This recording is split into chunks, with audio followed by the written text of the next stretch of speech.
Okay, today we're going to be working on lesson 8, which is the last lesson of unit 3. Tomorrow and Thursday you will be reviewing for your unit 3 test. So today we're going to be translating expressions, and this entire unit has been about expressions. I can translate, missing a word there. I can translate verbal phrases into mathematical expressions. Remember, expressions have no equal signs. So all of the translating I do today from the words into the actual expression, you will see that there are no equal signs. We actually will be doing equations which have equal signs in our next unit. So down below is a chart that has already been filled in for you. We have our addition phrases. More than, some, plus, and increased by all mean to use the addition sign. In the subtraction phrases, we have less than, subtracted from, difference, minus, and decreased by, which all mean to use the minus sign.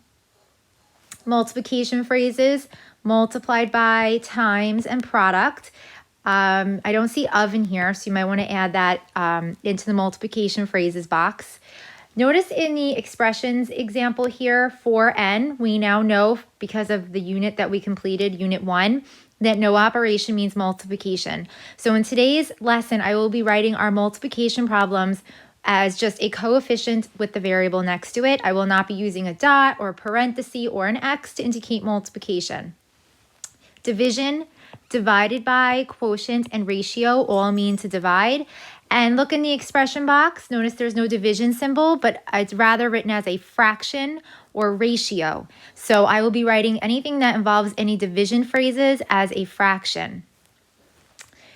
If you're unfamiliar with some of these words, I would suggest making index cards with the phrase on the front and the translation on the back, just to practice the translating for today's lesson. There is a star here next to 8 more than a number. There's a star here next to 6 less than a number. And there's a star here next to 6 subtracted from a number. We did talk about the word from yesterday when we were adding and subtracting polynomials. From is a switch word, and so is the word than. So more than and less than a number. So up here, I'm going to put a star so that you guys remember that those starred phrases have switch words. Switch words than and from.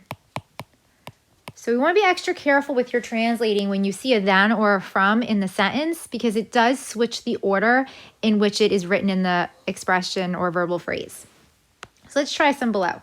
Right, each verbal phrase is an algebraic expression. Again, expression means no equal sign, because we will be doing this together again in the equation unit, which will say write an algebraic equation, which will have an equal sign. So problem number 1, the sum of 8 and x. So sum is addition, or the answer to an addition problem, and it's the sum of 8 and x. So 8 plus x. Notice the order that it's written in the verbal phrase is the same way it's written in the algebraic expression, because there's no than and there's no from. Number 2, the quotient. Quotient means division. And again, like I said above, I am going to be using a fraction bar for quotient or any division phrase. G and 15. So this would be G over 15, which means G divided by 15, or the quotient of G and 15. Number 3, product. Product is the answer to a multiplication problem. Again, I'm going to stay away from using a dot or an X to indicate multiplication. The product of 5 and B will be written as 5b, because we now know after completing units 1, 2, and 3 that no operation means multiplication, and you always want to put the coefficient in front of the variable. Number 4, p increased by 10. Increased by means to get bigger, so we're going to write that as p plus 10. P is being increased by 10. Number 5, 14 less than f. Less being subtraction, but we do have that special switch word of than. So I am going to start by putting a subtraction sign down. 14 less than f.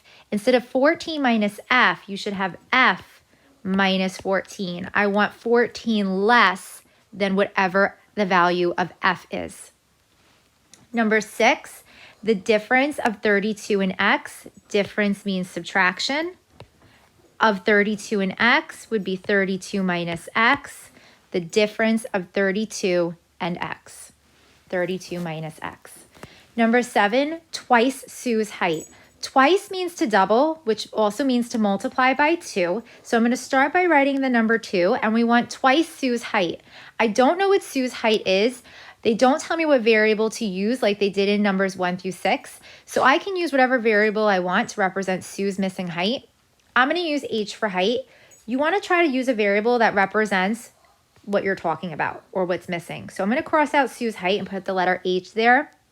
So twice Sue's height would be 2 times height, 2 times her height, which would be 2h. Number 8, 4 times John's score. Again, 4 times John's score. I don't know what John's score is, so I'm going to cross out that and put an S for score. 4 times John's score would be 4 times S, which is 4S. Number 9, 8 less than Amy's shoe size. I don't know what Amy's shoe size is, so I'm going to cross that out. And I'm going to use the letter A to represent Amy's shoe size. 8 less than being subtraction, but again, we have that special switch word than. So instead of 8 minus A, we're going to switch it, and it's A minus 8 because it's 8 less than whatever Amy's shoe size is. So I'm just going to go back and star question 5 and question 9 because it had the switch word than in it, which matches the star that we put at the top of the paper. Number 10, the taxi fare of 50 cents for each mile. So we don't know how many miles, so I'm going to cross that out and use the letter M to represent what I don't know.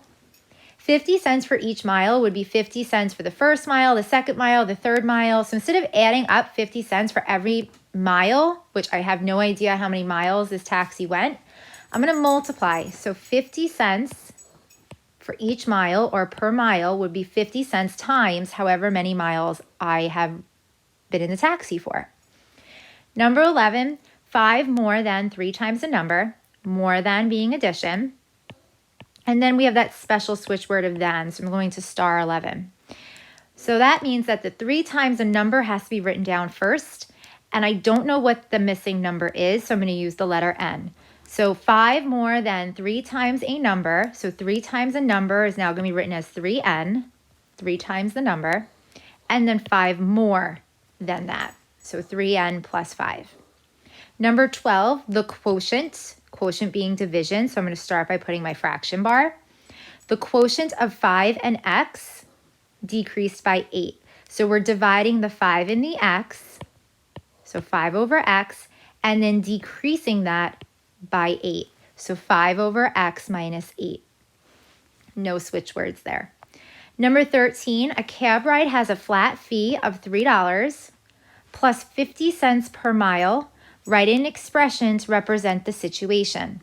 So I know just getting into the cab is going to cost me $3. That's what it means by flat fee. So that's your constant here. That's not going to get a variable because you're going to have to pay that $3 no matter if you go 100 miles or 2 miles.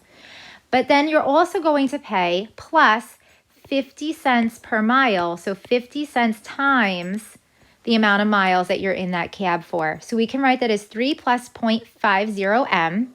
or 0.50 m plus 3. Notice that, again, anything that had the word than, the order switched.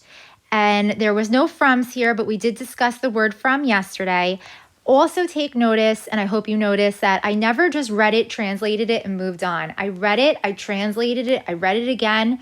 You might want to read these up to 3 or 4 times to make sure that you are comprehending it correctly and writing it correctly. So I suggest reading it, translating it, reading it again, and if you need to read it a 3rd or 4th time, that's fine, and I suggest you do that. The try these we will do in class together, and the Google form begins on lesson 8, is on page 96. It's a 1-pager, and I will pick 5 from that page in the Google form. So again, skim through, star the ones that have the word than or the word from in it. So remember to switch the order in which the verbal phrase is written in. Good luck.